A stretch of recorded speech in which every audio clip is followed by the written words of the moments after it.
26 दिसंबर को मेलबर्न में होने वाले टेस्ट मैच में पाकिस्तान की प्लेइंग 11 में 3 बड़ी तब्दीलियों का इम्कान।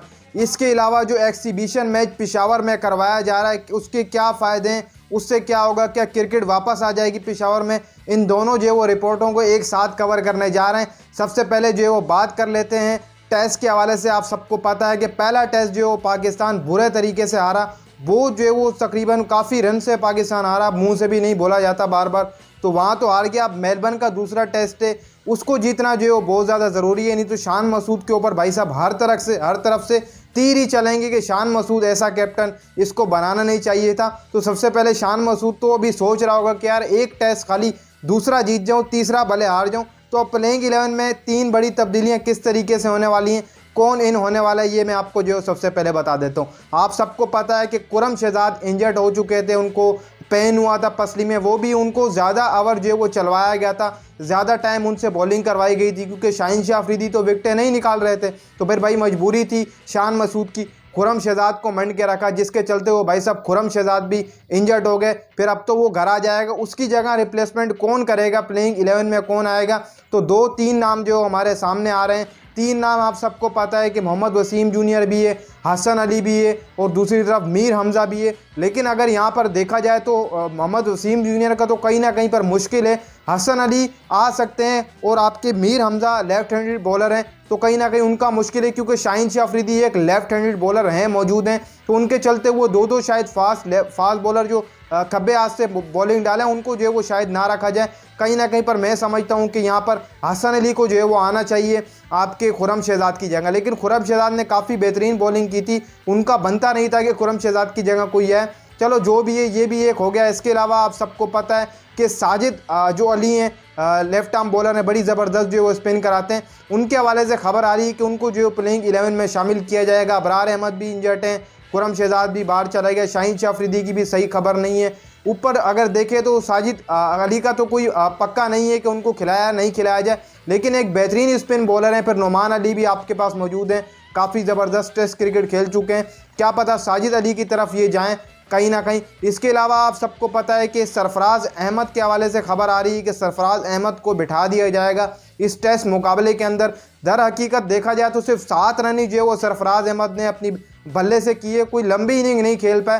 हालांकि कितने टाइम बाद सरफराज अहमद को मौका मिला है, कहीं ना कहीं पर जो क्रिकेट फैंस हैं उनको फिर ये चीज़ देखनी चाहिए कि यार सरफराज अहमद को खिलाया तो जा रहा है, भले यार एक टेस्ट मैच खिलाया जा रहा हूँ, लेकिन बंदे का काम है कुछ परफॉर्म करना, कुछ ना कुछ एक सेटिस्फाई 50 लगाना। इतने टाइम बाद आप वापस आ रहे हो, अभी तो आपने पीछे कप जितवाया था, कायद ट्रॉफी जितवाई थी, वहाँ तकरीबन 200-300 अपने स्कोर किए थे, तो फिर आपका यहाँ पर भी था।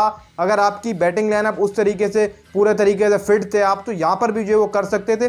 और विकेट के पीछे भी सरफराज अहमद ने 2 कैच जो है वो ड्रॉप किए, वहाँ पर कोई अच्छी जो है वो खासी जिसको कहते हैं कि फील्डिंग ना बैटिंग की गई सरफराज अहमद से। तो सरफराज अहमद की जगह रिप्लेस होने जा रहे हैं मोहम्मद रिजवान, जो है वो आपको प्लेइंग 11 में खेलते हुए नजर आएंगे। लेकिन ऑस्ट्रेलिया के अंदर अच्छा रिकॉर्ड अगर हम देखें तो सरफराज अहमद का वाकई बेहतरीन रिकॉर्ड है, मोहम्मद रिजवान का इतना अच्छा रिकॉर्ड नहीं है ऑस्ट्रेलिया के अंदर। तो कहीं ना कहीं पर इस पर भी जो वो गौर किया जाएगा। बहस तो हर जगह छिड़ी हुई है, लेकिन इस चीज़ को भी देखो कि यार विकेट कीपर चलो बेहतर मान लेते हैं, सरफराज है, टेस्ट के अंदर आप करवा सकते हैं, उनको रिप्लेस पे आपने रख के उनको खिलाया, रिजवान को आपने बिठाया। लेकिन बात इस तरीके से कि एक टेस्ट में जिसने परफॉर्म नहीं किया, अब दूसरा विकेट कीपर मुंह तो नहीं देखेगा। दूसरा टेस्ट मैच जीतना काफ़ी ज़्यादा ज़रूरी है शान मसूद के लिए। तो शान मसूद कहीं ना कहीं पर सोचेगा कि यार एक्सचेंज करूं, तो शान मसूद की खुद की ये सोच होगी। और हेड कोच मोहम्मद हफीज़ भी इसी बात पर जाएंगे कि बिठाना चाहिए सरफराज अहमद को और यहाँ पर मोहम्मद रिजवान को लाना चाहिए कहीं ना कहीं पर। पता नहीं, क्या पता पाकिस्तान अगला टेस्ट भी जो है वो हार जाए, जिस तरीके से हमें नज़र आ रहा है। क्यों नज़र आ रहा है, उसकी वजह भी यही कि शाहीन शाह अफरीदी भाई साहब सीधे मुंह से नहीं है, वो भी उसके ऊपर भी थोड़े बहुत इंजरी के शिकायत है कि भाई कहीं ना कहीं से लग रहा है कि वो पूरे तरीके से फिट नहीं है। वरना ऐसी बॉलिंग शाहीन शाह अफरीदी नहीं करता, ना वो ग्रिप आ रही है, ना वो आगे बॉल पड़ के अंदर जा रहा है, ना बाहर। और अभी से नहीं, काफ़ी टाइम से हम देख रहे हैं, लग रहा है हल्का हल्का लड़का जो है वो इंजर्ड है। कहीं ना कहीं पर एक लंबा रेस बनता था, लेकिन दिया नहीं जा रहा, लगातार इन्हीं को खिलाए जा रहे हैं, लगातार लेकर जा रहे हैं। भाई आपका काम था, आप पहले रेस्ट दो, जब सर के ऊपर आती है आपको तभी याद आता है कि भाई साहब यहाँ पर जो है वो शाहीन शाह अफरीदी को अगला टेस्ट हम नहीं खिलाएंगे, ये खिला लेंगे। अब शाहीन शाह अफरीदी को जो तीसरा टेस्ट होगा उसमें बैठाएंगे, जब 26 वाला जो टेस्ट है मेलबर्न वाला, उसमें जो है वो शाहीन शाह अफरीदी को खिलाएंगे। शाहीन शाह अफरीदी भी एक लंबे अरसे से खेल रहे हैं, तो कहीं ना कहीं पर बन जाएगा। इस तरीके से जो है वो चेंजिंग हो सकती है। और फ़हीम अशरफ कहीं ना कहीं जो है वो हमें बाहर होते हुए दिखाई दे रहे हैं, और साजिद अली जो है वो आते हुए दिखाई दे रहे हैं फ़हीम अशरफ की जगह। और ऊपर आप सबको पता है एक रिजवान आ जाएगा सरफराज की, और नीचे भाई साहब आपके जो है वो फास्ट बॉलर में हसन अली या फिर मीर हमजा एंट्री मारेगा आपके खुरम शहजाद की जगह। इस तरीके से चेंजिंग 3 हो सकती हैं। और अगली खबर जो एक्सिबिशन मैच के हवाले से, भाई साहब क्या एक्सिबिशन मैच को करवाने से मुझसे काफ़ी सवाल पूछे गए। ये जो एक्सिबिशन मुकाबला होगा इसको करवाने से क्या कोई फ़ायदा होगा, क्या पिशावर के अंदर क्रिकेट वापस आएगी, नहीं आएगी? तो भाई साहब सबसे पहली मेरी बात तो ये देख लो, अभी कोयटा के अंदर जैसे क्रिकेट वापसी आ गई है, पीएसएल के कितने मैचेस कोयटा में करवाए जा रहे हैं, आप उससे अंदाज़ा लगा लें। तो भाई साहब एक्सिबिशन मैच करवाना, फिर उसके बाद आप ये समझ लो कि क्रिकेट का वापस आ जाना उस कंट्री में, उस जगह के ऊपर ख़ास तौर पे पिशावर या कोयटा में, तो ये पॉसिबल नहीं है। क्या पता अगला पीएसएल भी पिशावर को ऐसी खाली हाथ जाना पड़े। कहीं ना कहीं पर सोच विचार करना चाहिए। जब आप एक एक्सिबिशन मैच की तैयारी कर रहे हो तो आप कहीं ना कहीं पर 2-4 मैचेस ही करा डालो पिशावर के अंदर। यार इतना बेहतरीन स्टेडियम जो है वो कवर किया है, ज़बरदस्त स्टेडियम जो है बनाया, खुला स्टेडियम है, ज़बरदस्त है। अगर तमाशाई बैठकर ही मुकाबला देखेंगे अरबाज नियाज़ स्टेडियम में तो बेहतरीन चीज़ जो वहाँ से हमें नज़र आएगी। लेकिन फ़ायदा मैं समझता हूँ कि एक्सिबिशन मुकाबला करवाने का कुछ भी नहीं है। आप एक्सिबिशन मुकाबला करवा कर कोई चीज़ भी जो है वो नहीं बता सकते। आप ये बताना चाहते हैं कि यार एक्सिबिशन मैच हो रहा है, देख लो आप पीएसएल के अगले साल मुकाबले होंगे, तो भाई साहब फिर कोयटा के अंदर जो भुक्टी क्रिकेट स्टेडियम है उसमें भी तो पिछले साल एक एक्सिबिशन मैच कराया था, वो भी बिल्कुल ज़बरदस्त गुजरा था। वहाँ पर क्यों नहीं मैचेस कराए जाएंगे इस पीएसएल के?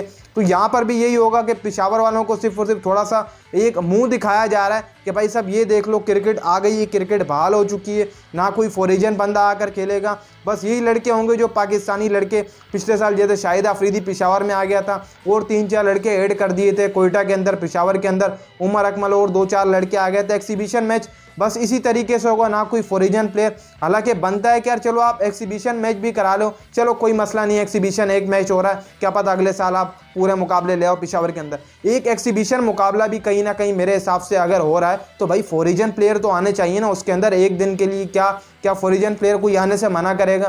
भाई करने वाले करेंगे, नहीं करने वाले छोटे प्लेयर देख लो आप फॉरेजन, कोई 2-4 जब छोटे प्लेयर फॉरेजन आएंगे, वो जब पिचेस के ऊपर इनकर खेलेंगे पिशावर के अंदर, तो कहीं ना कहीं पर जो और फॉरेजन प्लेयर्स होंगे वो भी देखेंगे कि हाँ यार बिल्कुल ठीक है, हम भी चलकर भाई पिशावर में खेलते हैं, बाकी वो भी तो खेल के हैं। आप इस तरीके से एक्सिबिशन मुकाबला करवा रहे हो कि भाई साहब खाली जो है वो नॉर्मली हो जाए, पाकिस्तानी लड़के खेलेंगे, कोयटा की टीम होगी, पिशावर ज़ल्मी की टीम होगी, दोनों टीमें भाई साहब मिलकर खेलेंगी, तो भाई इसमें कोई मज़ा नहीं है मेरे हिसाब से, कोई भी इसमें वो नहीं। हालांकि पिछले साल हुआ था, काफ़ी मज़ा आया था, काफ़ी वहाँ पर इफ्तिखार अहमद ने 6 छक्के लगाए थे बाबर रियाज को, बड़ा ही ज़बरदस्त मज़ा आया, दिल पर भी लगा मुकाबला। लेकिन बात वहीं पे आ जाती है कि क्रिकेट वापसी आई क्या कोयटा के अंदर? नहीं आई ना क्रिकेट कोयटा के अंदर वापस।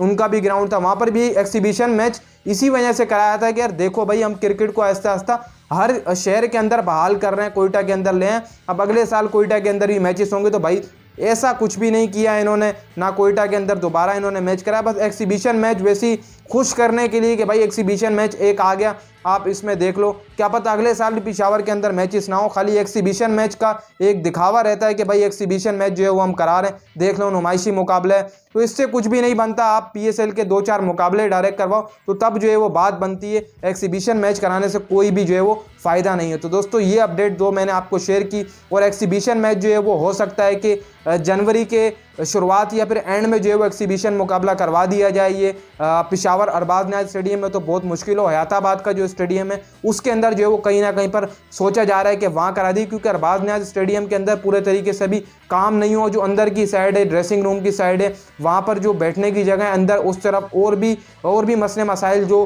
पेश आते हैं खिलाड़ियों को, उससे पूरे तरीके से अरबाज नियाज़ स्टेडियम तैयार नहीं किया गया। लेकिन जनवरी तक हो जाएगा, सुनने में आ रहा है कि फरवरी में जो है वो हम एकदम यहाँ पर एक्सिबिशन मैच करा देंगे। क्या पता अरबाज नियाज़ स्टेडियम को जल्दी तैयार करके जो है वो यहाँ पर एक्सिबिशन मैच करा दिया जाए, या फिर जो वो आपके हयाताबाद वाला जो स्टेडियम है, हालांकि कैपेसिटी उसकी छोटी है, फिर वही बात होगी कि जैसे पिछले साल आग लगा दी थी कुछ लोगों ने ग्राउंड के बाहर, कि भाई साहब हमें जो है वो अंदर नहीं जाने दिया भुगटी क्रिकेट स्टेडियम। हालांकि उसकी कैपेसिटी ज़्यादा थी लेकिन फिर भी कुछ लोग रह गए थे। तो यहाँ पर मैं यही कहूँगा कि अरबाज नाइट स्टेडियम में अगर कराना चाह रहे हैं तो आप यहीं पर ही जो है वो करवा दें। तो दोस्तों ये दोनों अपडेट है मैंने आपको शेयर की, उम्मीद है आपको अच्छी लगी। अगर अच्छी लगी तो वीडियो को लाइक करके चैनल को सब्सक्राइब जो कर देना ताकि आने वाली तमाम क्रिकेट से रिलेटेड, PS से रिलेटेड न्यूज़ खबरें, फैक्ट जो आप तक घर बैठे पहुँचते रहें।